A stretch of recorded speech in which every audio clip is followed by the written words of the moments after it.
From JBS Studios in Greater New York, this is the JBS News Update with Teisha Bader. I'm Teisha Bader with the JBS News Update for Friday, August the 13th, 2021. The IDF brought down a drone Wednesday night that was sent from Gaza. The device, which the IDF said belonged to terror group Hamas, entered Israeli airspace Wednesday night. Its landing location, though, found today. The IDF said that the drone was monitored and downed by our troops. We will continue to prevent any attempt to harm Israeli civilians. Israel today began administering COVID-19 booster shots to those over the age of 50. Israel's health ministry said that those eligible will be people over 50, as well as healthcare workers, people with severe risk factors for the coronavirus, prisoners, and wardens.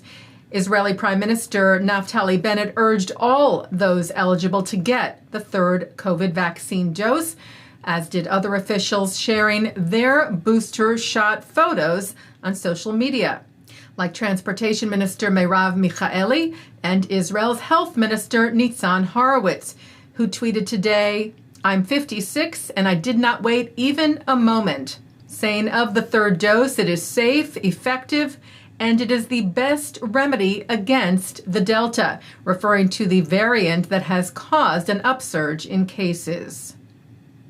France today became the 11th country to say that it will not attend the commemorations of the Durban conference being held at the United Nations next month.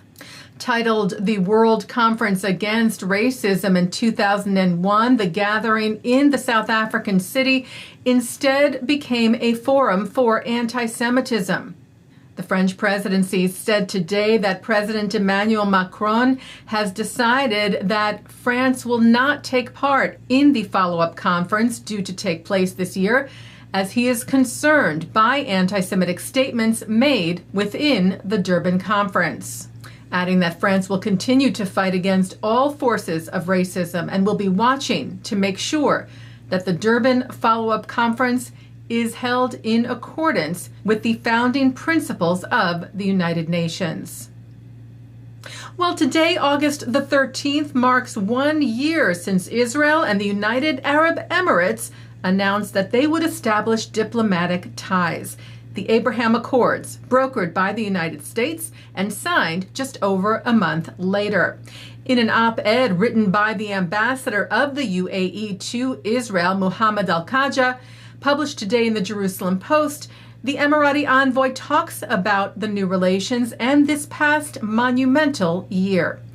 He writes, "We must ask ourselves what legacy we want to leave behind for our children and generations to come.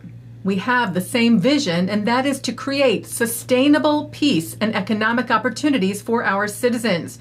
We all have a seat at the table, and we must pull up our individual chairs and do our part to help move this region forward by focusing on the opportunities before us." Taking a look now at our programming for tonight on JBS for Friday, August the 13th. Live Shabbat services are coming up at 6 o'clock from New York City's Central Synagogue, followed by Shabbat services from the Hampton Synagogue. Then it's David Broza and Eliran in concert, followed at 9 by the late, great Jackie Mason, performing his first Broadway show, The World According to Me. The Gentiles ate 4 meals already. The Jews are picking furniture. Love you, Gene. At 10, it's Kosher Movies. And coming up next, a look at this week's Torah portion. And that's the JBS News Update for Friday, August the 13th, 2021. I'm Teisha Bader. Stay healthy, stay well, and Shabbat Shalom.